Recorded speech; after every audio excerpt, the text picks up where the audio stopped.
kusaidia tu kufanyaje kwa for me, yani for me mtandao wa Instagram unanisaidia kukutana na watu wengi kwa haraka zaidi, yani watu tofauti tofauti. Yani kwa mfano sasa hizi ukitaka kuposti kitu, ukitaka mtu fulani aweze kuona, kuna sehemu tuna tag, tuna sehemu tuna collaborate, unaona. Kwa hiyo Instagram mimi inanisaidia kuweza kwanza kufikisha taarifa zangu kwa wakati sahihi, then kuwafikia watu wengi kwa wakati, yani kuwafikia watu wengi ambao pengine wale unakuwa targeted. Kwa mfano sasa ukitaka watu wale ambao mimi ni presenter, kwa hiyo nikitaka kupost kazi yangu lazima kuna watu nitawatagi ambao nao ni presenters pia. Kwa hiyo inakuwa rahisi wao kufanyaje kuweza kuona kwa haraka. Lakini kipesa labda uwe na followers wengi, engagement kubwa Instagram, na uingize pesa kwa maana kwamba uweze kupata deals. Bwana followers wako ni milioni 12 nikakusogezea dili langu pale IG, unaweza kanifikishia sehemu husika. Unaweza kupitia watu wako ambao nao unaweza biashara yangu inaweza ikakua. Naona. Kwa hiyo Instagram kibongo bongo for me naona iko hivyo. Sio kama inaingiza pesa direct. Sidhani. Kuna watu wana dola nyingi sana huko lakini kuzitoa mchakato. Na pengine wapo wanaoingiza pesa lakini asilimia ni chache sana. Kwa mtandao ambao unaingiza pesa kwa Tanzania ni miwili tu, YouTube na Facebook. Lakini ukizungumzia TikTok ndo asilimia 99 hauingizi pesa ule mtandao.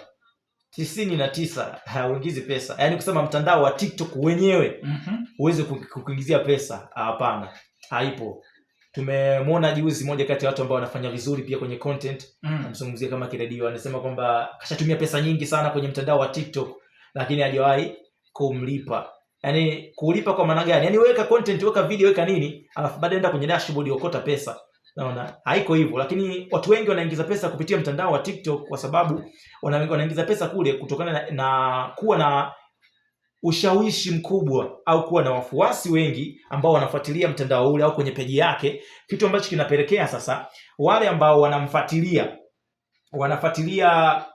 wafuasi wake, inakuwa rahisi kwa biashara ya mtu husika kuweza kuwafikia watu wake ambao anawataka. Mfano mtu ana followers milioni 12, ina maana kwamba akiweka biashara yake yoyote ile kupitia mtandao wake, maana yake watakaoona watakuwa ni wengi. Kwa hiyo watu wanapata pesa kwa kupata deals, kupata matangazo, kwa kuweza kufanya hizo matangazo kama hayo ndio wanapata pesa. Lakini TikTok haingizi pesa. Lakini kwa TikTok ukiachana na pesa, TikTok ni mtandao ambao unasaidia kukuza au kuibua vipaji vipya.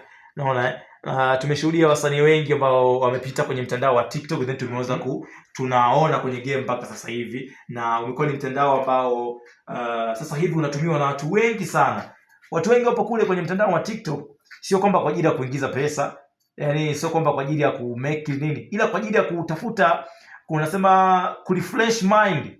Kwa sababu kuna vitu vingi kule unakutana navyo, unakutana na comedy, unakutana na content nyingi sana. Kwa hiyo ukiingia kwa maana kwamba unajikuta hata akili yako una refresh to mind. Yani kwa hiyo ile refresh mind manake utashangaa inasaidia sasa, kwa sababu kuna watu wengi. Kwa hiyo ile sasa inapelekea wale ambao wenye dhamira sahihi, kwa mfano wasanii labda wanaweka ngoma zao kule, wakiziweka ngoma zao wanaoenda kuangalia wanaenda kushiriki, wanaita kwenye TikTok kuna kitu kinaitwa sound. Yaani kwa maana kwamba ngoma fulani hivi unakuta inatumika sana TikTok.